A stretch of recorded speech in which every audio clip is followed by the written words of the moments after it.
আসসালামু আলাইকুম everyone, welcome to my channel. আজকে আপনাদের সাথে আমার বার্থডে ব্লগটা শেয়ার করব। আসলে এই গরমের কারণে শরীরটা একটু খারাপ থাকায় ওরকম প্রিপারেশন ছিল না যে বার্থডে ব্লগটা বানাবো। তাই হচ্ছে যে আমরা সুলতান ডাইনে খেতে গিয়েছিলাম আমার বার্থডের দিন, তাই সেইখান থেকে কিছু ক্লিপ আপনাদের সাথে আজকে শেয়ার করছি। সেদিন সুলতান ডাইনে গিয়ে আমরা আগে বসেছিলাম এবং ওর আসতে অনেকটা লেট হয়ে গিয়েছিল, তাও 3টা বেজে গিয়েছিল, কারণ ও একদম এক্সাম দিয়ে দেন হচ্ছে আসছিল, তাই অনেকটা লেট হয়ে গিয়েছিল। তারপরে এই যে ওর জন্য অপেক্ষা করছিলাম অনেকক্ষণ দাঁড়িয়ে অনেক অপেক্ষার পর ফাইনালিও চলে আসলো। আসলে গত বছরের বার্থডেতে আমার হচ্ছে এক্সাম ছিল, আর এইবার আমার বার্থডেতে আমার এক্সাম নেই, তবে হচ্ছে ওর এক্সাম চলতেছে ওর ভার্সিটিতে, তাই হচ্ছে যে ওর আস্তে অনেকটা লেট হয়ে গিয়েছে। তারপরে তো উপরে চলে আসলো, উপরে আসার পর হচ্ছে ফ্রেশ হইতে গেছিল। তারপর আমি আর কি ব্যাগগুলো দেখছিলাম যে এর মধ্যে কী গিফট হইতে পারে আমার জন্য।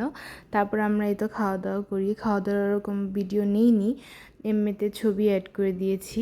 তো তারপর এই তো আমার জন্য কেক টানছিল।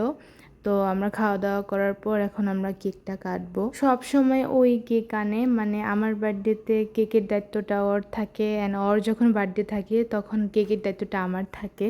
তো এই হচ্ছে ব্যাপারটা। তো আমি ফাইনালি ওপেন করে ফেললাম আমার বার্থডে কেকটা।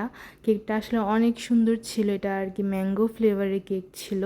অ্যান্ড ও যেহেতু আস্তে হচ্ছে যে প্রচুর রোদ ছিল, যেহেতু একদম দুপুরে আসছিল, তাই কেকটা একটু গলেও গেছিলো, তবে কেকটা খাওয়ার মতনই ছিল, মানে একদম পুরোপুরি গলে যায়নি। ওপরে যে জেলিটা দেখতে পারতেছেন ওটা আর কি গলে গিয়েছিল। তো এই তো ফাইনালি আমার বার্থডে, এইবারের বার্থডে থেকে আমার লাইফের সবচেয়ে বেস্ট বার্থডে ছিল 2024-এ যেটা সেলিব্রেট করা হয়েছিল, সেই বার্থডেটা। এটা আমি সবসময় বলি অ্যান্ড সবসময় সেই মেমোরিগুলো দেখি যে ওই বার্থডেটা আমার জন্য অনেক সারপ্রাইজলি ছিল। মানে তখন আর কি সবাই আমাকে এমনভাবে সারপ্রাইজ করছিল, মানে যেটা আমার একদম এক্সপেকটেশনের বাইরে ছিল। তো যাই হোক, মানে সময় যত যাবে সময়ের সাথে অনেক কিছু চেঞ্জ হবে, সব সময় যে একরকম থাকবে তা না। তো ফাইনালি এবারের বার্থডের কেকটা কেটে ফেললাম, এখন হচ্ছে গিফট আনবক্সিংয়ের পালা। তো ও আমার জন্য, মানে আপনারা হয়তো দেখেছেন, যারা আমার ফেসবুক থেকে ভিডিওগুলো দেখছেন, রিলস দেখছেন, তারা হয়তো দেখছেন যে ও আমার জন্য সুন্দর একটা ব্যাগ আনছিল। অ্যান্ড এই পার্স ব্যাগটা আমার অনেক ভালো লাগছে। অ্যান্ড সারপ্রাইজলি বিষয় হচ্ছে যে ওর ব্যাগটা যেটা আনছিল সেটা আমার একদম ড্রেসের সাথে মিলে গেছে। আমি এইটাই মানে দেখে খুবই অবাক হই। অ্যান্ড ওকে জিজ্ঞেস করতেছিলাম যে ব্যাগের কালারটাকে তুমি পছন্দ করছিলা? ও বলছে যে হ্যাঁ, ওর কাছে এইটাই অনেক ভালো লাগছে, অ্যান্ড ব্যাগটা খুবই প্রিমিয়াম ছিল।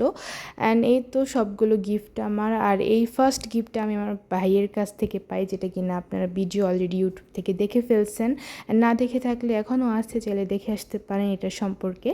তো আমার কাছে এবারের বার্থডে গিফটগুলো অনেক ভালো লাগছে, অনেক প্রিমিয়াম ছিল বার্থডে গিফটগুলো। তো তারপর বার্থডে কেকটা কেটে চলে গিয়েছিলাম ধানে, আমার সেই পুরনো স্কুলে, অনেক দিন ধরে মনে পড়ছিল, তাই আজকে গিয়েছিলাম হচ্ছে একটু দেখতে। তো তারপর আর কি একটু গাড়িও চালিয়েছিলাম, তো ভাবলাম যে ধান গবেষণার তো রাস্তাগুলো অনেক ফাঁকা, তাই ভাবলাম যে আজকে একটু চালাই। তো ভালোই চালিয়েছি, আপনাদেরকে অবশ্যই একটা ভিডিওতে দেখাবো। তো এই হচ্ছে আমার আজকের বার্থডে ব্লগ, খুবই ছোটোখাটো। তো থ্যাঙ্কস ফর ওয়াচিং, সবাই আমার জন্য দোয়া করবেন।